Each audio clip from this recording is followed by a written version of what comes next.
For years, Michael and his wife, Angela, had lived together in relative harmony.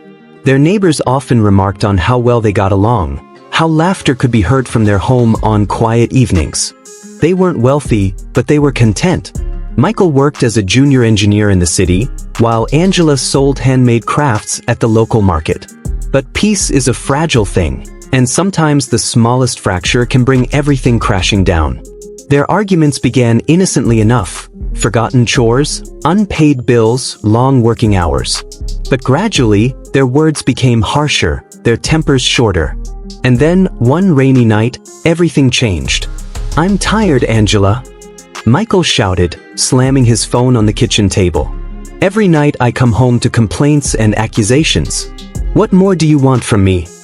Angela's eyes burned with anger. "I want you to be a man, Michael. To stand up for this family. We're falling apart, and you don't even seem to notice." "I do everything for us," he yelled. "Then why do I feel so alone?" She moved toward him, jabbing a finger at his chest. "You never listen. You never change." "I'm trying," he shouted, his face red with frustration. And then it happened. A shove. A flailing arm. Her head striking the sharp corner of the wooden table. "Silence. Angela," he whispered, wide-eyed. She didn't move. He knelt beside her, gently shaking her shoulders. "Angela, wake up, please. I didn't mean to." Her eyes stared blankly at the ceiling. Motionless. Lifeless. "No, no, no," Michael murmured, raking his fingers through his hair. "This can't be real. It was just an accident." He touched her cheek. It was already growing cold. "Come on, baby, you're just unconscious," he said desperately, pressing his ear to her chest. "Please." No heartbeat. Michael stumbled backward, nearly tripping over the rug. He stared at his trembling hands. "Oh God! Oh my God!" He began pacing, muttering frantically. "What do I do? What do I do?" he said, his voice rising with each repetition. "It was an accident. She came at me. I didn't mean to push her. I didn't, damn it." He looked back at her body, dread swelling inside him. "I can't go to prison. They'll never believe it was an accident. They'll bring up the arguments, the tension, everything." His eyes darted around the room. "Maybe I call 911. Say she slipped. Hit her head. That's believable, right?" He picked up his phone, thumb hovering over the screen, then stopped. "What if they ask why I waited? What about the bruises? The autopsy?" He dropped the phone as though it burned him. Breathing heavily, he stared at the blood-stained corner of the table. A single tear rolled down his cheek. "This isn't me. I'm not a killer." He crouched down again and took her hand, pressing it to his forehead. "I'm sorry. God, Angela, I'm so sorry. Please wake up. I'll change. I swear." But there was no response. Then, faintly, he heard a car door slam outside. His head snapped toward the window. "Shit," he whispered. "The neighbors." He quickly wiped his face, trying to calm his breathing. "Get it together. Think, Michael. Think." He grabbed a kitchen towel and wiped the edge of the table, then gently cleaned her forehead. His hand shook. He dropped the towel and sank to his knees. "I can't do this. I can't lie. But I can't face prison either." That night, under the cover of darkness, Michael wrapped Angela's body in a blanket and loaded it into the trunk of his car. His heart pounded as he drove to a remote farm path just outside town. There, beneath the trees and moonlight, he dug a shallow grave with his bare hands. It took hours. When he finished, he collapsed beside the mound of dirt, sobbing softly. Weeks passed. At first, no one asked questions. Angela often traveled to neighboring towns to sell her crafts. Michael told neighbors she had gone to visit family. But soon, people began to wonder. A customer inquired. Her best friend came by. Michael knew he had to act. One morning, he walked into the local police station, pale and visibly distressed. "My wife," he said hoarsely. "Angela, she's missing. She left 2 weeks ago and hasn't come back." The officers exchanged looks. "Why didn't you report this sooner?" asked Sergeant Owens, frowning. I thought she just needed some space," Michael replied. "We argued before she left. I didn't think anything was wrong. We'll file a missing person report, said the sergeant. We'll also need you to come in for further questioning. Michael nodded, silently rehearsing his version of the truth. The investigation began. Flyers were distributed. Her photographs circulated online. Police interviewed friends, neighbors, market vendors. Michael answered every question with carefully measured sorrow. Weeks passed. No leads. No evidence. Then, one morning, a group of farmers working near the edge of a remote field uncovered disturbed soil.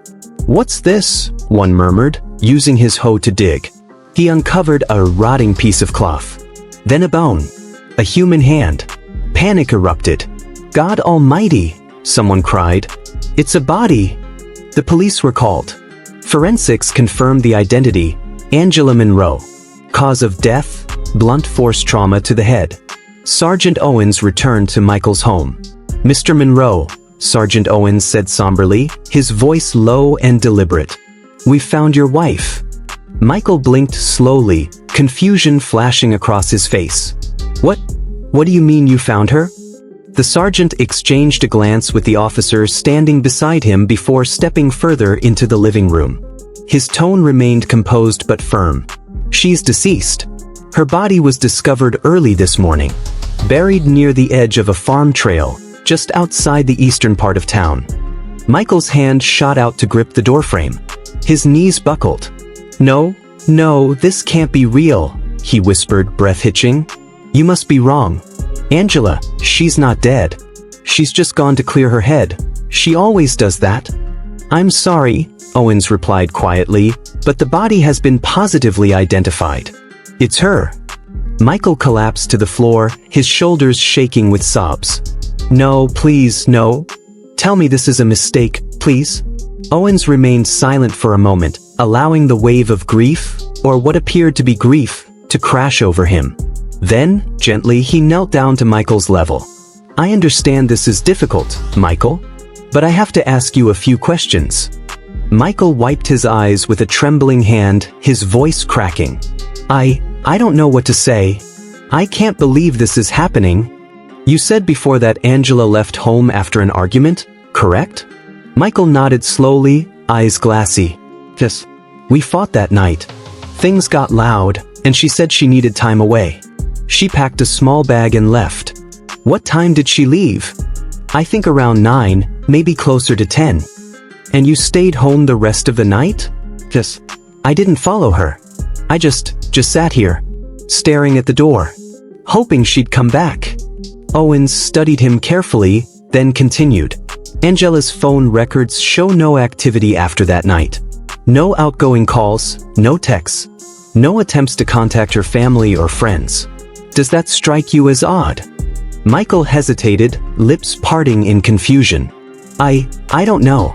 Maybe she turned it off." "Possibly," Owens said flatly. "Except her phone was found during the body recovery. In the blanket she was wrapped in." Michael's brow furrowed. What are you saying?" "We're trying to piece together what happened, Mr. Monroe. But there are some inconsistencies we're hoping you can help clarify." Michael's voice grew defensive. "Inconsistencies? I already told you. We argued, she left, and I never saw her again." Owens didn't blink. Neighbors didn't see her leave. No one witnessed her walking away, no cameras caught her on nearby streets, and there were no cab or bus records showing her departure. That night, it's as if she vanished into thin air. Michael swallowed hard. "I didn't hurt her, if that's what you're implying." "Nobody said you did," Owens replied calmly. "But when someone disappears and is later found buried in a shallow grave, the circumstances demand a closer look." Michael looked away, jaw clenched. "She had anxiety, Sergeant. Maybe she wanted to disappear for a while. Maybe someone followed her." Owens raised an eyebrow. "Do you believe someone followed her?" I don't know," Michael stammered. "Maybe. She was beautiful. Maybe someone saw her alone. Anyone you know who might have held a grudge? Someone she had conflicts with? An ex-boyfriend? A troubled client at the market?" Michael shook his head emphatically. "No. Angela was gentle. Everyone liked her. She had no enemies. Owens leaned back slightly. Her burial site was remote. Whoever placed her there had knowledge of the terrain and time. That suggests planning. Michael's face paled. Why are you looking at me like that? The sergeant stood. We'll be in touch. He paused at the doorway and turned, his expression unreadable. Oh, and one more thing, he added. Try not to leave town. Days later, he was brought in for interrogation. In the cold, windowless interrogation room, Michael Monroe sat hunched over the steel table, his hands trembling slightly, his knuckles white as he clenched them together. The fluorescent lights overhead buzzed faintly, casting a sterile glow across his gaunt face. He hadn't slept. His shirt was wrinkled, his eyes bloodshot. The room smelled faintly of coffee and something metallic, something like fear.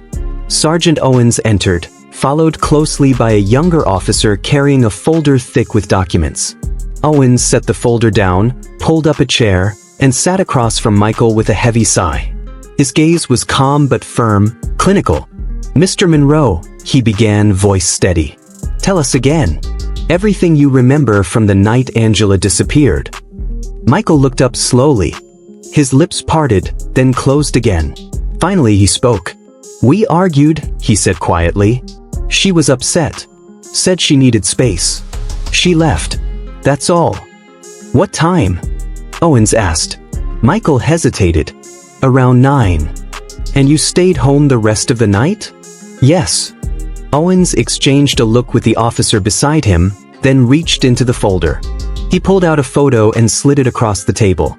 It showed a blurry, time-stamped image from a street camera, Michael's car turning off the main road near the edge of town. This photo was taken at 11:03 p.m. That road leads to the farmland where your wife's body was found. Care to explain? Michael stared at the photo, his face draining of color. His throat bobbed. I went out to clear my head, he said. Just drove around. I needed air. In the middle of nowhere? Owens raised an eyebrow. You passed 6 public parks and a highway rest stop to get to that field. Michael didn't respond. Owens leaned forward, voice tightening. We also recovered the blanket Angela's body was wrapped in. Forensics found one clear fingerprint. Yours. Michael's lips trembled. His hands dropped to his lap. I didn't mean to, he whispered, eyes glossing with tears. It wasn't supposed to happen that way. We were shouting. She said something cruel, and I lost it. She came at me and I reacted. I pushed her back, not hard, but she tripped and her head. He broke off, his voice cracking. There was so much blood. I froze. I tried to wake her. I begged her to move, to speak, to breathe. But she just lay there. He buried his face in his hands. I didn't know what to do. I panicked. I was scared. If they knew, they'd think I was a monster. So I put her in the blanket, drove out, dug the hole with my hands. He looked up, desperation pouring from every word. I didn't want to lose my future, my job, my name. I thought, if I could hide it, I could fix it, pretend it never happened. Owen's jaw tightened. But Angela lost her future, he said coldly, and you made sure she could never fix that. Michael let out a sob that seemed to come from the depths of his soul. Sergeant Owens stood, nodding to the younger officer. Michael Monroe, you are under arrest for the murder of Angela Monroe. The cuffs clicked shut, and as Michael was led away, the weight of what he had done settled fully on his shoulders, too late for regret. The news spread through the town like a cold wind, swift, biting, impossible to ignore. Michael Monroe, husband of the late Angela Monroe, has been officially charged with second-degree murder. In the weeks that followed, Angela's grave was laid in the church cemetery on a hill overlooking the town she once loved. Hundreds came. Neighbors, friends, strangers. The town mourned not only a life lost, but a truth revealed too late. Please like, share, and subscribe to stay updated with our latest videos.